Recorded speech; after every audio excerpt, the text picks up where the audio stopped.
Work life balance మళ్ళీ తెరపైకి వచ్చింది. ఈ మధ్య చాలా మంది సీఈఓలు ఎంప్లాయీస్ వర్క్ అవర్స్ పెంచాలి అని మాట్లాడుతున్నారు.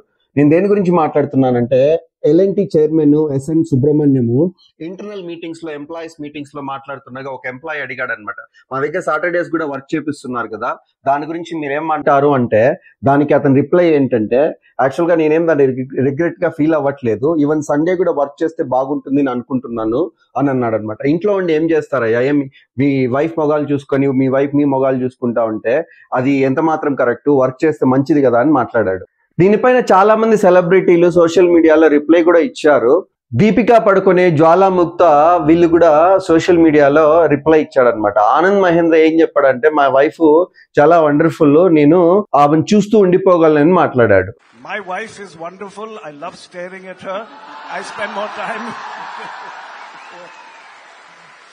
వర్క్ లైఫ్ బ్యాలెన్స్ గురించి చాలా డీటెయిల్ గా ఆల్రెడీ ఒక వీడియో చేశాము, ఆ లింక్ డిస్క్రిప్షన్ లో పెడతాను.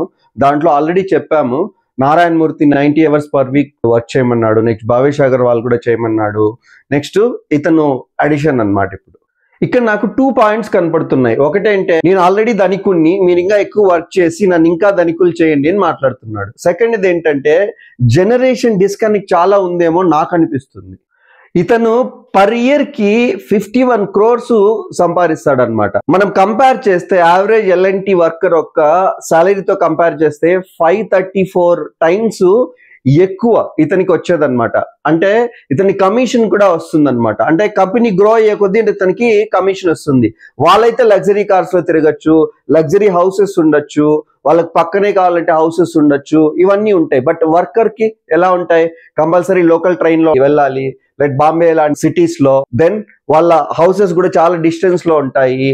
అవన్నీ వాళ్ళు క్యాలిక్యులేట్ చేయరు, మేము ధనికులు అయితే చాలు అనేది వాళ్ళ మోటో అనమాట. ఎల్ఎన్టీ ఒక ప్రెస్ నోట్ రిలీజ్ చేసింది అనమాట. ఏమనిందంటే, మేము మా పర్స్పెక్టివ్, మా కాంటెక్స్ట్ ఏంటంటే, ఇండియాని డెవలప్ చేసే దాంట్లో మేము ఇది మాట్లాడాము అని వాళ్ళు నోట్ రిలీజ్ చేశారు. సార్, ఇండియా ఆల్మోస్ట్ డెవలప్డ్ కంట్రీలో లిస్ట్ లో ఉంది సార్, మనమేం యుగాండా కాదు. ఇంకోటి ఏంటంటే, హార్డ్ వర్క్ చేస్తేనే డెవలప్ కాము, స్మార్ట్ వర్క్ అనేది చాలా ఇంపార్టెంట్. యావరేజ్ వర్క్ అవర్స్ చూస్తే అమెరికా వర్క్ అవర్స్ 36 అనమాట, చైనా 46, అంటే మనకంటే తక్కువ. మనం జనరల్ గా ఏమనుకుంటాం, చైనా వాళ్ళు మనకంటే ఎక్కువ వర్క్ చేస్తున్నారు అనుకుంటాం. ఇండియా వర్క్ అవర్స్ ఏంటంటే 47 అనమాట, అంటే మనమే వాళ్ళకంటే ఆల్రెడీ వర్క్ చేస్తున్నాం అనమాట.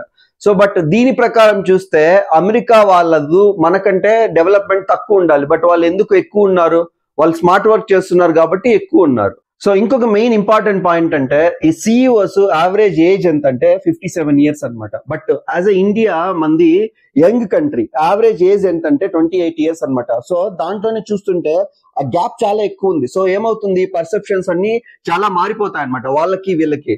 సో మెయిన్ వీళ్ళు ఈ యూత్ తో మాట్లాడి వాళ్ళు డెసిషన్స్ తీసుకోవట్లేదు అనమాట. వాళ్ళ పర్సెప్షన్ వేరే ఉంది, వీళ్ళ పర్సెప్షన్ వేరే ఉంటుంది.